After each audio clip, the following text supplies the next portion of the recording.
नमस्कार बच्चों। देखो फंक्शन में हम पढ़ रहे थे आवर्ती फलन। आवर्ती फलन हम पढ़ रहे थे, थोड़ी बहुत बातें हमने डेफिनेशन देखी थी। आज मैं उसके गुणधर्म आपको पढ़ाने वाला हूँ। आप हेडिंग डालिए आवर्ती फलन के गुणधर्म, प्रॉपर्टीज ऑफ पीरियोडिक फंक्शन, गुणधर्म। और इसमें पहला पॉइंट आप लिखेंगे, इसमें पहला पॉइंट आप लिखेंगे, लिखें आवर्ती फलन का प्रांत, आवर्ती फलन का प्रांत, आवर्ती फलन का प्रांत अपरिबद्ध,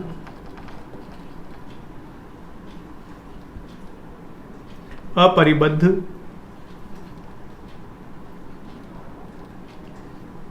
कैसे लिखते हैं परिबद्ध, आप लिख लीजिएगा। अपरिबद्ध होता है, आवर्ती फलन का प्रांत अपरिबद्ध होता है। लिखा,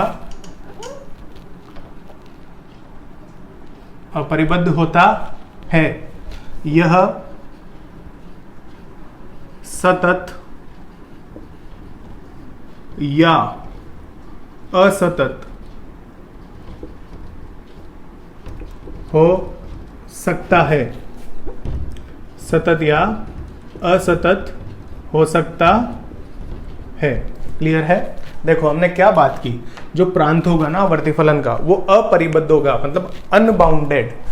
अनबाउंडेड का मतलब क्या है कि जो उसकी लोअर लिमिट है और अपर लिमिट है, जो न्यूनतम मान और अधिकतम मान है वो निश्चित नहीं होना चाहिए। वो माइनस इन्फिनिटी तक जा रहा हो और प्लस इन्फिनिटी तक जा रहा हो। अपरिबद्ध का मतलब ये होता है। और वो जो प्रांत होगा वो सतत या असतत हो सकता है। सतत मतलब कंटिन्यूअस, असतत मतलब डिसकंटिन्यूअस। डिसकंटिन्यूअस असतत का मतलब है कहीं बीच में से आप कोई पॉइंट स्किप कर सकते हो, उसमें से कई सारे बीच में से पॉइंट स्किप हो सकते हैं। क्लियर है? सतत का मतलब माइनस इनफाइनाइट से इनफाइनाइट हो जाए प्रांत। क्लियर है? अभी एग्जाम्पल लेंगे, उससे आपको चीजें और भी क्लियर हो जाएंगी। नेक्स्ट पॉइंट आप लिखें सॉरी, पॉइंट नंबर 2, यदि आवर्ती फलन f(x), आवर्ती फलन f(x) का मुख्य आवर्तकाल, फंडामेंटल पीरियड t है, मुख्य आवर्तकाल t है, तब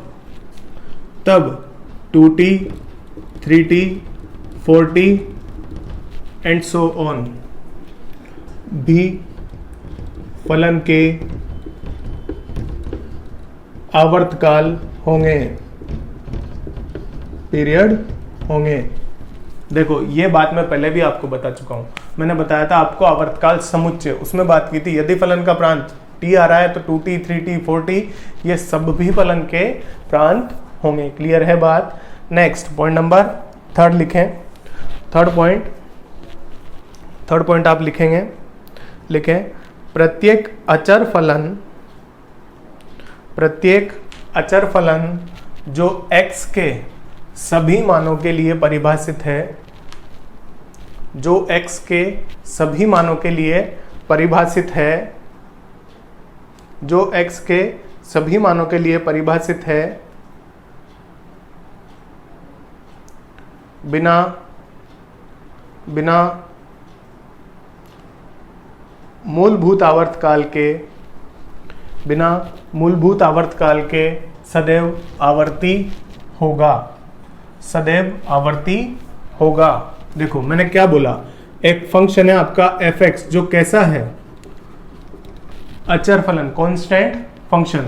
मैंने बोला कांस्टेंट फंक्शन पीरियोडिक होगा। कैसा होगा? पीरियोडिक फलन। कांस्टेंट फंक्शन पीरियोडिक फंक्शन होगा तथा इसका जो मूलभूत आवर्तकाल होगा वो कैसा होगा? Not defined. ये हमने बात की है। जो फंक्शन होगा कांस्टेंट उसका मूलभूत आवर्तकाल परिभाषित नहीं होता है, परंतु वो फलन आवर्ती होता है। बात क्लियर है? एग्जाम्पल, मैं एग्जाम्पल ले लेता हूं यहां पे, देखिएगा आप। मान लीजिए मैंने f(x) = 2 लिया बच्चों, तो ये देखें ग्राफ बना रहा हूं मैं। ये y बराबर 2 लाइन मैंने बनाई, y बराबर 2, ये रेखा हो गई। देखो फलन हर पॉइंट पे आपको जो वैल्यू दे रहा है वो 2 दे रहा है क्या? हर एक पॉइंट पे इसका वैल्यू मिल रहा है 2, यही हो रहा है क्या? तो फलन आवर्ती तो है, उसी वैल्यू को वापस से रिपीट कर रहा है, परंतु इसका आवर्तकाल क्या बोलेंगे आप? देखो मैंने लिखा, मान लो एफ एक्स बराबर F of x plus T. Clear है क्या? x पे और x प्लस टी पे दोनों पे मान 2 ही आ रहा है क्या? आप t को 1 रखें, सेटिस्फाई करेगा। x प्लस 2 रख दें, करेगा। 3 रख दें, करेगा। 0 रख दें, करेगा। 0.5 रख दें, करेगा क्या? मतलब ये t के हर एक वैल्यू को सेटिस्फाई कर रहा है। इसीलिए हम यहाँ पे बोल रहे हैं बच्चों की ये जो फलन होगा कांस्टेंट फंक्शन, इसका आवर्तकाल परिभाषित नहीं होता। ये आवर्ती तो है पर इसका आवर्तकाल परिभाषित नहीं है। क्लियर हुई बात? नेक्स्ट एग्जाम्पल, इसी में मैं एक और एग्जाम्पल ले रहा हूं, x equal to x dot 1/x। Clear है? यहाँ पे इसके डोमेन की बात करेंगे अपन, x बिलोंग्स टू और x के सभी मानों के लिए परिभाषित है, या ऐसा भी लिख सकते थे आप उसमें, x के सभी वास्तविक मानों के लिए परिभाषित है। क्लियर है? जहां लिखा था ना पॉइंट हमने, अचर फलन f(x) जो x के सभी मानों के लिए परिभाषित है, वहां पे ऐसे भी कर सकते हैं, x के सभी वास्तविक मानों के लिए परिभाषित है ना? अब देखें यहां अगर इस फंक्शन के आप डोमेन की बात करेंगे तो क्लियरली दिख रहा है बच्चों, x का वैल्यू हम 0 नहीं ले पाएंगे। ये बात समझ में आई क्या आपको? x को 0 नहीं ले पाओगे, आप फंक्शन का ग्राफ बनाओ, ये x से x कैंसिल हुआ, फाइनली इसका वैल्यू 1 मिलेगा। कांस्टेंट फंक्शन है f(x), बस ये 0 पे परिभाषित नहीं है। ये देखो हमेशा वैल्यू 1 आने वाला है, y बराबर 1, बस ये 0 पे परिभाषित नहीं होगा। देख के आप मुझे बता सकते हैं क्या ये फंक्शन पीरियोडिक है या नॉन पीरियोडिक, आवर्ती है या अनावर्ती? बोलिए, आवर्ती होगा या अनावर्ती? क्लियरली दिख रहा है बच्चों मुझे? देखो इधर भी 1 1 1, इधर भी 1 1 1, पर बीच में ये पॉइंट आ गया, गड़बड़ कर दी पॉइंट ने, इस पॉइंट ने गड़बड़ कर दी हमारी, इस पॉइंट पे परिभाषित नहीं है। यहां भी परिभाषित होता और बना जाता तो मैं आवर्ती बोल देता, परंतु इसने तो गड़बड़ कर दी और ये पॉइंट एक ही बार आ रहा है। ये पॉइंट भी किसी निश्चित अंतराल के बाद हमें मिलता ना, तो हम इसको बोल देते आवर्ती। क्लियर है क्या? तो ये फलन कैसा है? नॉन पीरियोडिक, अनावर्ती। आप लिख लीजिएगा, ये फंक्शन नॉन पीरियोडिक होगा आपका। क्लियर है? एक और एग्जाम्पल, नेक्स्ट एग्जाम्पल ध्यान से देखना, मैं एक और एग्जाम्पल ले रहा हूं। मैंने लिया f(x) बराबर sin x dot cosec x। अब देखिए कोसेक x क्या होता है? 1/sin x, sin x से sin x कैंसिल होगा, ये फलन सीधा सा मुझे दिख रहा है 1। क्लियर है क्या? जहां पे आप x को क्या नहीं ले पाएंगे बच्चों, n पाए, जहां sin 0 होता है वो x के वैल्यू में नहीं ले पाऊंगा, क्योंकि sin x हर में भी जा रहा है, नीचे अगर sin x होगा तो वो 0 नहीं होना चाहिए। तो मुझे क्लियरली दिखा कि जो भी x का वैल्यू n पाई होगा वहां पे हमारा फलन परिभाषित नहीं है। 0 पे, पाई पे, 2 पाई पे, 3 पाई पे, ये देखो ऐसे फलन हमारा परिभाषित नहीं है। ये 0 हो गया, ये पाई हो गया, ये 2 पाई, 3 पाई, माइनस पाई, माइनस 2 पाई, ऐसा कुछ ग्राफ दिखाई देगा क्या हमें? ऐसा ग्राफ दिखाई देगा। अब ये ग्राफ ऐसा मिल रहा है बच्चों हमें, तो मैं क्या बोलूं कि देखो इस अंतराल के बाद, ये पाई अंतराल के बाद फलन वापस से फिर से पाई अंतराल में सेम फोटो दे रहा है। आगे पाई में देखें, फिर से सेम फोटो, इधर देखें, तो इसका फंडामेंटल पीरियड, मुख्य आवर्तकाल आपको पाई दिख रहा है क्या? ये बात समझ में आई होगी क्या? मुख्य आवर्तकाल इसका हम पाई बोल सकते हैं क्या? क्लियर है? ये बात आपको समझ में आई होगी। ये क्लियर है? तीनों एग्जाम्पल देखो, अलग अलग टाइप की चीज़ें लिए मैंने, आपको तीनों चीज़ें क्लियर होनी चाहिए। क्लियर है? एक और एग्जाम्पल आप लें, जैसे कि मैं एक और बता देता हूँ आपको लेके, देखिएगा ध्यान से। मान लीजिए मैंने लिया f(x) बराबर modulus of sin x to the power 0। यहाँ पे एक चीज़ ध्यान देना आप, 0 की पावर 0 नॉट डिफाइन होता है। अगर sin x 0 होगा ना तो 0 की पावर 0 कैसा होता है? नॉट डिफाइन, इनडिटर्मिनेट फॉर्म है, बाद में लिमिट में पढ़ेंगे अपन, है ना? तो मैं सीधी सी बात है, यहाँ पे भी x को n पाए नहीं ले पाऊंगा। बाकी जगह देखो इसका वैल्यू हमेशा 1 आएगा, मतलब इसका फोटो एग्जैक्टली यही होगा। यही होगा तो इसका फंडामेंटल पीरियड भी पाई आएगा। क्लियर है? बात समझ में आई आपको? फटाफट से ये कॉपी करें, आगे लेते हैं अपन। चलिए आइए पॉइंट नंबर 4, फोर्थ पॉइंट आप लिखें यदि फलन fx एक आवर्ती फलन है जिसका आवर्तकाल t है, fx एक आवर्ती फलन है जिसका आवर्तकाल t है, तब 1/fx, अंडर रूट fx का भी आवर्तकाल t होगा।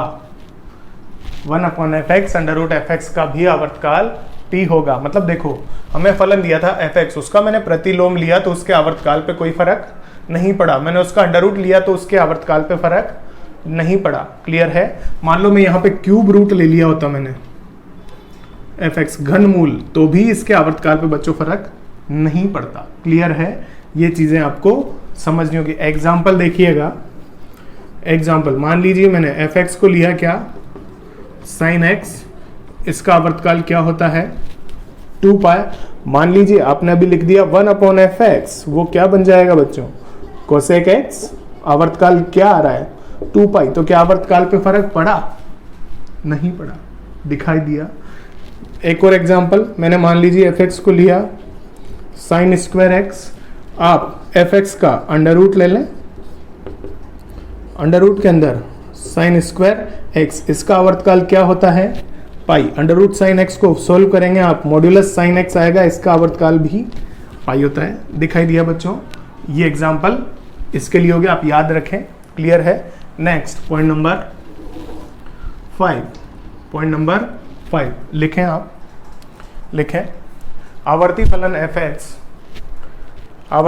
fx का आवर्तकाल t है, तब फलन f of ax plus minus b का आवर्तकाल t बटे मॉड्यूलस ऑफ a होगा, t बटे मॉड्यूलस ऑफ a होगा। देखो मैंने क्या किया, x फंक्शन का इनपुट था, अभी मैंने क्या किया, इनपुट को a से गुणा कर दिया और उसमें b जोड़ दिया। तो आपके आवर्तकाल पे क्या फर्क पड़ा, जिस क्वांटिटी से ये x गुणा हो रहा है उससे मैंने इसे विभाजित कर दिया। ये पॉइंट पकड़ना आप, जिस क्वांटिटी से x गुणा होगा उसी से मुझे आवर्तकाल को विभाजित कर देना है। बाकी कुछ भी करो आप, प्लस b का कोई इफेक्ट नहीं आएगा। क्लियर है? माइनस b होता कोई इफेक्ट नहीं आता, बस इफेक्ट किसका आ रहा है, x को जिससे गुणा किया आपको उससे आवर्तकाल को विभाजित कर देना है। क्लियर है? चलिए, जैसे मैंने लिया fx का आवर्तकाल t है, मैं f ऑफ 2x लिखता तो इसका आवर्तकाल क्या हो जाता बच्चों, t/2। मान लीजिए मैंने लिखा x माइनस 2, आवर्तकाल क्या होगा, x से क्या गुणा हो रहा है 1, आवर्तकाल पे कोई फर्क नहीं पड़ेगा। मान लीजिए मैंने लिखा 3x प्लस 2, क्या हो जाएगा t/3। मान लो मैंने लिखा 3 टाइम्स fx बटे 2 प्लस 1, क्या फर्क पड़ेगा, ये बाहर 3 था, कोई फर्क नहीं पड़ेगा। किसका पड़ेगा, 1/2 से x गुणा हो रहा है तो t 1/2 से डिवाइड हो जाएगा, मतलब आवर्तकाल 2t आ जाएगा। क्लियर है क्या? आपको सिर्फ एक पॉइंट पकड़ना है, यदि फलन का आवर्तकाल t है तो आप इनपुट को देखें, मतलब x को देखें, x से जो क्वांटिटी गुणा हो रही है उससे आप आवर्तकाल को विभाजित कर दें, सिंपली कर सकते हैं। क्लियर है? लिखें। आइए कुछ क्वेश्चंस करते हैं। Find the period of following function, निम्न फलनों का आवर्तकाल ज्ञात कीजिए। चलिए पहला क्वेश्चन है sin √2x। देखो बच्चों, x को किससे मल्टीप्लाई किया, √2 से। आप डायरेक्टली किसका पीरियड लिखें, साइन का, वो क्या होता है 2 पाई। साइन का पीरियड होता है, साइन x का पीरियड 2 पाई, उसे किससे मैं डिवाइड कर दूं, √2 से अपॉन √2। तो फाइनली जो पीरियड आपको मिला होगा वो क्या मिला होगा, √2 पाई। ये साइन √2x का फंडामेंटल पीरियड निकल के आ जाता है। क्लियर है? बात समझ में आई होगी। cos 3x, cos x का पीरियड क्या होता है 2 पाई, इसे किससे डिवाइड कर दिया जाएगा, जो x के साथ लिखा हुआ है 3 से। क्लियर है? समझे होंगे। नेक्स्ट एक क्वेश्चन आप देखें, साइन मॉड्यूलस में दिया हुआ है। आप मोड साइन एक्स का पीरियड जानते हैं क्या? मोड साइन एक्स का पीरियड होता है पाई। आप आर्ग्यूमेंट में एक्स के साथ देखें क्या लिखा हुआ है, पाई। तो मैंने पाई को डिवाइड कर दिया होगा किससे? पाई से। फंडामेंटल पीरियड क्या मिला? 1। फंडामेंटल पीरियड क्या मिला? 1। आपको पीरियड लिखना है तो आप 1.n लिख दीजिए। n मतलब 1 2 3 4 5 6 ये सब क्या हो जाएंगे? Mod sine pi x plus 2 के पीरियड्स। क्लियर है? बाकी फंडामेंटल पीरियड क्या होगा? 1। बात समझ में आई होगी। नेक्स्ट ये लिखें सेक, दिख रहा है सेक, सेक का पीरियड लिख दें 2 पाई। एक्स के साथ क्या दिख रहा है आपको? माइनस पाई, मॉड्यूलस में जाएगा माइनस पाई, पाई बनेगा, पाई से पाई कैंसिल, क्या दिखा? 2। फंडामेंटल पीरियड 2 और बाकी 2.n इसका पीरियड आप लिख सकते हैं। क्लियर है? नेक्स्ट फ्रैक्शनल पार्ट फंक्शन, भिन्नात्मक भाग फलन, इसका पीरियड क्या होता है? 1। एक्स के साथ में क्या दिख रहा है? ये तो बाहर है फंक्शन से, ये फंक्शन से बाहर है, इससे फर्क नहीं पड़ने वाला है। हम जानते थे, हमने क्या लिखा था? एफ ओ ए एक्स प्लस माइनस बी अगर होगा, एफ एक्स का पीरियड टी है तो इसका पीरियड क्या हो जाता था? टी अपॉन मोड ए। मान लीजिए बच्चों मैंने यहाँ पे सी दिया होता तब भी फंक्शन का पीरियड ऐसा ही कुछ आने वाला, बाहर से फर्क नहीं पड़ेगा। ये चीज़ आप देखें एग्जाम्पल्स से, ये क्वेश्चन से आपको समझ में आना चाहिए पीरियड आपको कैसे लिखना है। बेसिक पीरियड्स में आपको लिखवा चुका हूँ और ये फंक्शंस के पीरियड हम निकाल रहे हैं। नेक्स्ट क्वेश्चन में आप देखें, देखो फ्रैक्शनल पार्ट फंक्शन है, अभी x के साथ 3 लिखा हुआ है, मतलब फ्रैक्शनल पार्ट का पीरियड अपॉन x के साथ जो लिखा हुआ है 1/3। क्लियर है? नेक्स्ट क्वेश्चन इस पे आ जाए 10। देखो इस ब्रैकेट को आप, ये आपको लगेगा फ्रैक्शनल पार्ट है पर ये ब्रैकेट आप डायरेक्टली ऐसा लगा लें। चलिए 10 का पीरियड क्या होता है? 2 पाई, सॉरी पाई। 10x का पीरियड क्या होता है? पाई। 10 और कोट का पीरियड होता है पाई। आपको इसके साथ में क्या दिख रहा है? x के साथ 2 पाई। किससे डिवाइड कर दें इसे हम? 2 पाई से, पाई से पाई कैंसिल, पीरियड क्या मिला हमें? 1/2। Fundamental period 1/2। चलिए next question, question number 8। Cosec हमें दिख रहा है, कोसेक हमें दिखाई दे रहा है। कोसेक में क्या लिखा हुआ है? 1 - 3x। कोसेक अब अंडर रूट लिया है, हमने लिखा हुआ है। अगर आप किसी भी फंक्शन का रूट लेते हैं तो उसके पीरियड पे फर्क नहीं पड़ता है। कोसेक का पीरियड लिखें 2 पाई अपॉन, किससे डिवाइड कर दें? मोड के अंदर -3 से, क्या दिखा होगा? 2 पाई/3। बात समझ में आई? क्लियर है? ये क्वेश्चन देखें, देखो ये तो प्लस में कुछ भी दिखे, हमें देखना है फंक्शन क्या है। फंक्शन है हमारा कोस, कोस के साथ 2 पाई पीरियड, x के साथ क्या है? 1। तो फाइनली इसका पीरियड 2 पाई होगा। अब ध्यान से देखें कि क्वेश्चन का पीरियड जो मैंने लिखा है, कोशिश करें खुद से ट्राई करें। क्लियर है? लिखें फटाफट से, कॉपी करें इन चीज़ों, लिखें, नोट डालिए, नोट डालें आप। पहला पॉइंट लिखें LCM, या ऐसे लिखें A, B का LCM लसअप परिभाषित होगा यदि A/B परिमेय हो, A/B परिमेय हो। देखिए कैसे, एग्जाम्पल के लिए मैंने लिया, मान लीजिए 2,5, 2,5 तो 2/5 परिमेय है बिल्कुल। इनका एलसीएम 2 और 5 का आप निकाल सकते हैं क्या? 10। क्लियर है? मान लीजिए मैंने लिया √2,3, √2,3 क्या परिमेय संख्या है? नहीं है। तो एलसीएम इसका परिभाषित नहीं होगा, एलसीएम नॉट डिफाइंड। मान लीजिए मैंने लिया 3, पाई, परिमेय बटे अपरिमेय मिलेगा, मतलब यहां भी एलसीएम नॉट डिफाइन ही आने वाला है। बात समझ में आई होगी आपको? अब ये बच्चों मैंने पॉइंट क्यों लिखवाया यहाँ पे? आप ये सोच रहे होंगे कि सर मैं एलसीएम क्यों लिया यहाँ पे, तो उसका यूज भी आपको अभी समझ में आ जाएगा। दूसरा पॉइंट लिखें आप इसमें नोट में, दूसरा पॉइंट लिखें नोट में, सेकंड पॉइंट लिखें। लिखें, यदि फलन f(x) जिसका आवर्तकाल या f(x) तथा g(x), यदि फलन f(x) तथा g(x) का आवर्तकाल क्रमशः t1 तथा t2 है, t1 तथा t2 है, तब f(x) plus minus g(x), f(x) बटे gx, f(x) डॉट gx का आवर्तकाल t1 तथा t2 का लसप होगा, t1 तथा t2 का लसप होगा। लिखा आपने, देखिए कैसे बात करें। देखो, मुझे मान लीजिए बच्चों एक फंक्शन दिया है, क्या, f(x) बराबर sin x प्लस में tan x। ये एक फंक्शन दिया आपको, प्लस में आ रहा है क्या, देखो दो फलनों का योग आ रहा है ये। आप क्या करें, दोनों का इंडिपेंडेंट पीरियड निकालें, 2π और इसका पीरियड क्या होता है, पाई। अब 2π और पाई का मैं लसप लूं, 2π और पाई का मैं लसप लूं, वो क्या आएगा, 2π आएगा, वो क्या आएगा, 2π। क्लियर है। इन दोनों का अगर आपने एलसीएम लिया होगा तो वो आया होगा 2π, और वही इस फंक्शन का पीरियड होगा, वही इस फंक्शन का पीरियड होगा। यहां पे साथ में कोमा लगा के लिख लीजिएगा। जरूरी नहीं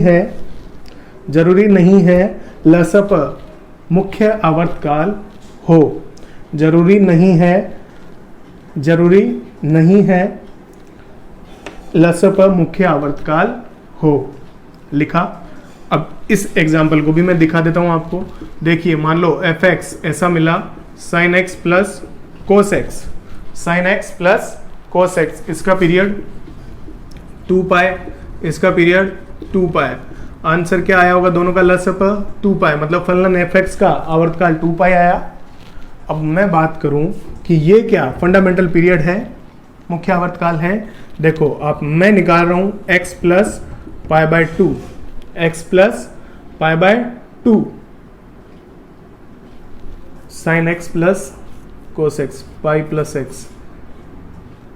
माइनस माइनस माइनस को में आ जाएगा पाई प्लस 2 कोस, यहाँ माइनस आएगा, या मोड लेके चलें, mod sine x plus mode cos x, तो मॉड्यूलस का पीरियड पाई, इसका भी पाई, और ये आ जाएगा फाइनली पाई। अभी आप x प्लस 2 निकालें, मोड x की जगह π/2, ये बन जाएगा cos x, ये बन जाएगा sin x। देखें वापस से सेम मिल रहा है क्या, f(x) बराबर f(x) प्लस π/2, तो इसका पीरियड क्या आया, π/2, और हम पीरियड की सबसे छोटी वैल्यू को ही फंडामेंटल पीरियड बोलते हैं क्या, तो ये इसका फंडामेंटल पीरियड होगा। एलसीएम से निकल के पाई आ रहा था। ये समझ में आई होगी बात जो मैंने कोमा लगा के लिखवाया आपको।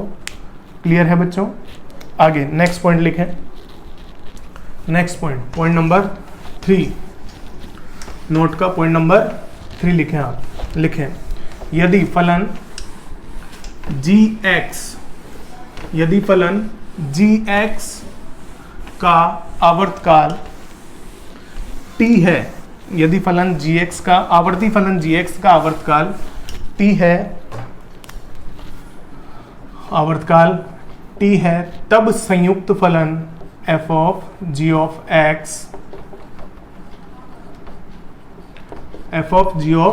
x का आवर्तकाल भी t होगा। फलन f of g of x का आवर्तकाल भी t होगा। लिखा पॉइंट। क्लियर है। इस पॉइंट को मैं नेक्स्ट लेक्चर में क्वेश्चंस भी करेंगे और ये पॉइंट आपको और भी क्लियर करवा दूंगा। क्लियर है। लिखें।